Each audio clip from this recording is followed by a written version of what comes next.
मैं अंकुर पांडे, केंद्रीय संस्कृत विश्वविद्यालय से शोध छात्र हूँ। मेरा नाम राहुल भार्गव है और मैं केंद्रीय संस्कृत विश्वविद्यालय से हूँ। अच्छा, तो सबसे पहले तो मैं आपसे जानना चाहता हूँ अंकुर जी कि ये जो महर्षि कप का आयोजन भोपाल में चल रहा है, ये अपने आप में बहुत ही अनूठा है क्योंकि पूरा संस्कृत बेस आपने इसको बनाया है।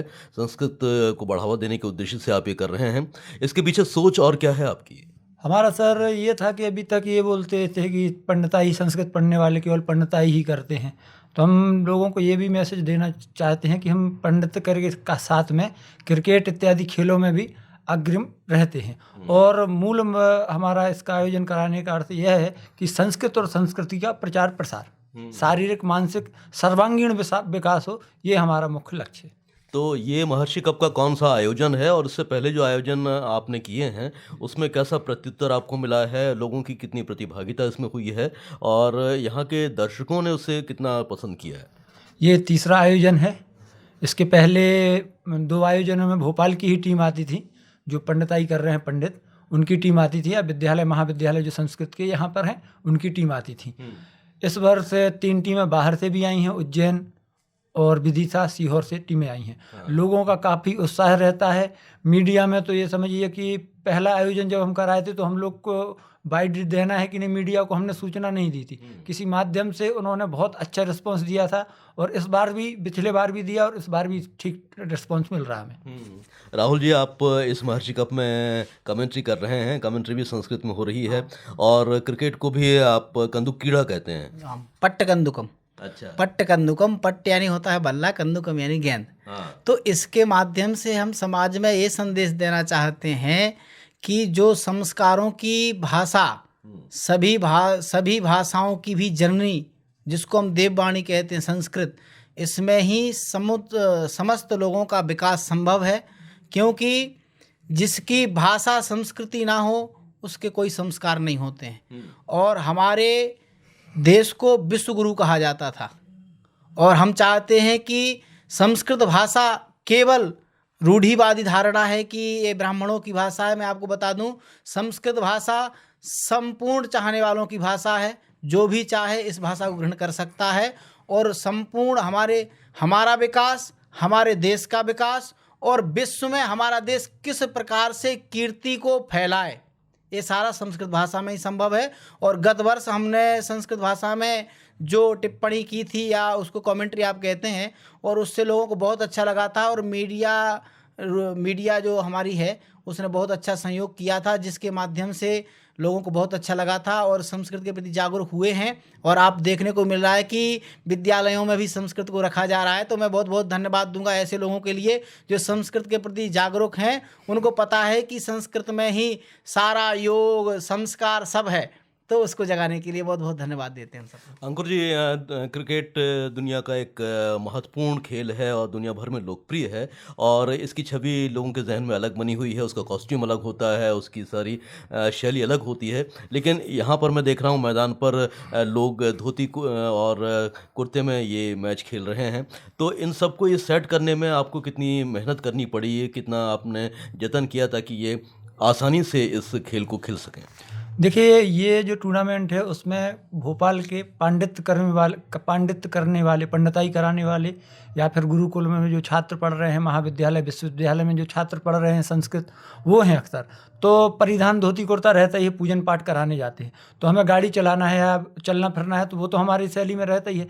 थोड़ा सा पहले साल थोड़ी दिक्कत हुई खेलने में, बाकी अब तो ये हमारे एक स्वभाव में है कि धोती कुर्ते में हम खेलें। और हम ये इसी माध्यम से नया मैसेज देना चाहते थे, क्योंकि क्रिकेट टूर्नामेंट तो पूरे भारत देश में हो रहा है, विदेश में हो रहा है, मगर ऐसा कुछ अनूठा हम करें ताकि वो चीज़ हमारी कम समय में ज़्यादा ऊपर तक पहुँचे। इसीलिए हमने दोनों ये पहलू चुने, धोती कुर्ता और संस्कृत में कमेंट्री। अच्छा, पहले आपने किस प्रकार से इनको कन्विंस किया कि हमें ये इस तरीके का एक टूर्नामेंट आयोजित करना है ताकि लोग उस शैली में ढल सकें? कितनी मेहनत आपको करनी पड़ी और कितना आपने विचार विमर्श करके ये स्पर्धा शुरू की? कोरोना काल के बाद क्या हुआ था कि अक्सर लोग एक सुशुद्ध हो चुके थे, मतलब बहुत सी चीज़ें बंद हो गई थीं उसी समय। अब हम पंडिताई करने वाले तो कहीं ना कहीं इस पर भी प्रभाव पड़ा था, हम लोग भी ज़्यादा घूम फिर नहीं पाते थे। तो फिर जैसे ही लॉकडाउन खुला तो हम लोग ने एक नियोजन किया कि क्यों ना हम अपने स्वयं के शारीरिक मानसिक, क्योंकि हम लोगों को जाके ज्ञान देते हैं, हमारे बीच में तो बहुत भागवताचार्य हैं, पांडितकर में ज्योतिषी हैं, व्याकरणीय हैं, सब प्रकार के लोग हैं। हम जाके लोगों को जागरूक कर रहे हैं। पूरे देश में विदेशों में योगा का प्रचार प्रसार हुआ, तो हम संस्कृत के माध्यम से क्या उनको एक वो दे सकते थे कि आप लोग भी इससे मतलब उसमें आगे बढ़ें। राहुल जी, आप कमेंट्री कर रहे हैं संस्कृत भाषा में, मैं सुन रहा हूँ। कुछ एक आध उदाहरण बताइए कि किस प्रकार से संस्कृत में कमेंट्री करने में आपको आसानी होती है या फिर कुछ मुश्किल होती है? देखो, हमारी जो संस्कृत भाषा है रग रग में बसी हुई है, बस जागृत करने की हमारे लिए आवश्यकता है। क्योंकि आपने देखा होगा कि हमारे यहाँ 4 वेद हैं, 6 शास्त्र हैं, 18 महापुराण हैं, पुराण हैं। तो जो ये सारे लिखे हुए संस्कृत भाषा में लिखे हुए हैं। कहते हैं कि अनुवाद जो होता है वो कोई अनुवाद सटीक नहीं होता है। जैसे संस्कृत भाषा का कोई अनुवाद करता है तो क्या जो शब्द कह रहा है उसका हम अपने अनुसार अनुवाद करते हैं। तो हमने सोचा है कि हम पहले सामान्य संस्कृत भाषा में इसको रखेंगे, इसके बाद जब हमारे लोग उसमें रुचि अभिरुचि रखेंगे तो फिर हम उस जो हमारी वेदों की भाषा है, जो पुराणों की भाषा है और जिस भाषा में सारे संस्कार हैं, तो क्यों ना हम उसका अनुवाद नहीं करना है। हमें मूल भाषा को पकड़ना है जिसमें सारे संस्कार और विकास संभव है। तो एक आध कोई उदाहरण बता दें जो आप मैच की कमेंट्री कर रहे हैं, कोई याद? छक्का लगाया, जैसे कि चौका लगाते हैं तो उसको कहते हैं हम चतुरंकः। चतुरंकः पट्टधार। हाँ, जैसे कि संस्कृत भाषायाम् अहं वदामि। मैच चल रहा है और आप कमेंट्री कर। अधुना इयं क्रीडा प्रचलति, अस्याः क्रीडायाः महत्त्वं किं दायत्वं किं भवन्तः जानन्ति कि यत् ये पट्टधारकाः बल्लेबाजाः कथ्यते, ये पट्टधारकाः सन्ति, ते यदि स्वशक्तया तीव्रगत्या ताडितवन्तः तर्हि षडङ्कः प्राप्तः, छक्का इति कथ्यते।